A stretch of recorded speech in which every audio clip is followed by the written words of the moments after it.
Hi guys, welcome back to Family Please. My name is Maddie and today I'm going to be telling you a story time of when Sebby flooded our house.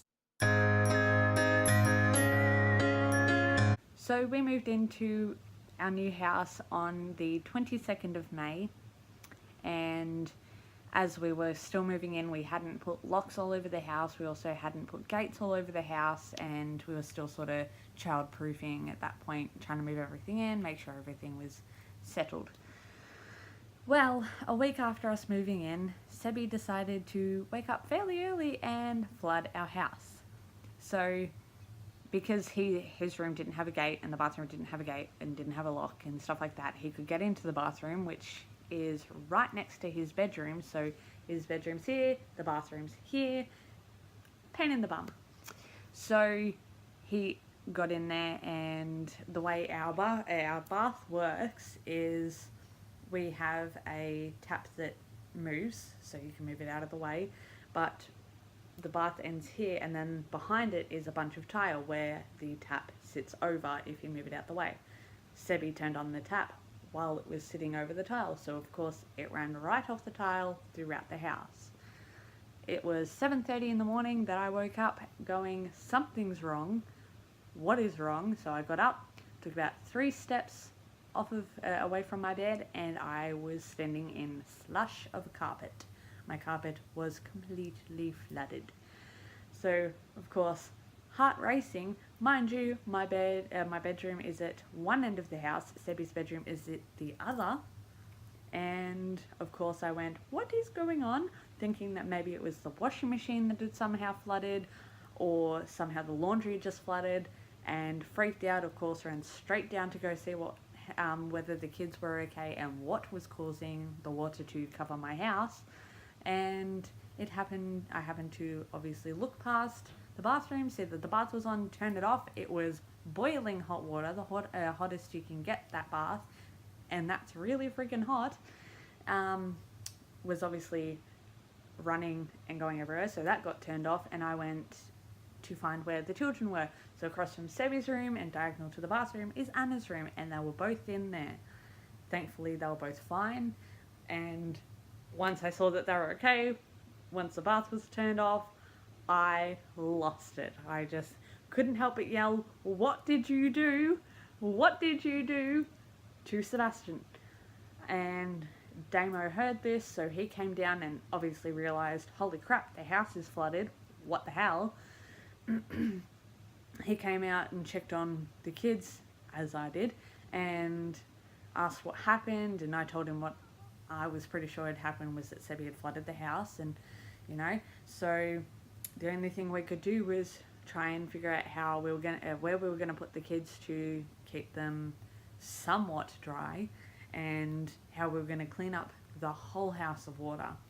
So across from our bedroom at the front of the house is the kids' lounge room, also carpeted, also flooded, and that was where Dylan was staying. Damo's best friend, if you remember him from my video our video quite a while ago. We woke him up and asked for his help, of course, and being the awesome guy that he is, of course he helped us. We put the kids in there and blocked off the lounge room with some plastic playpen gates that we have so they wouldn't come out, and we called Damien's parents and Damien's sister, and they came over really early in the morning and helped us mop up, suck up, and use towels and stuff to clean up all the water in the house. So the most affected room was probably Anna's. Hers, for some reason, had the most water in it, and the laundry and our ensuite had no water in it at all. We then obviously called the real estate and told them what happened, and apologized to them and asked them to apologize to the landlord for us, and so the landlord got in contact with his insurance company, and the insurance company got in contact with us, and then so it was just a round and round circle it went. So for the first week to 2 weeks I was back and forth from Damien's parents, where we were staying, to this house to try and meet up with the builders, get everything organised, make sure the house was empty so they could do what they needed to for the house. So the skirting boards, door frames, obviously carpet was all, and some doors in fact, were all replaced, and that took about 2 and a bit months. So we were staying at Damien's parents, which we are so thankful that they were around and that they could help us. So Sebby was staying in the room that he usually stays in whenever he goes and has a sleepover, and Anna was staying in the back room that we were originally staying in, but she can't sleep with other people in the room, so we were shoved out to the lounge room.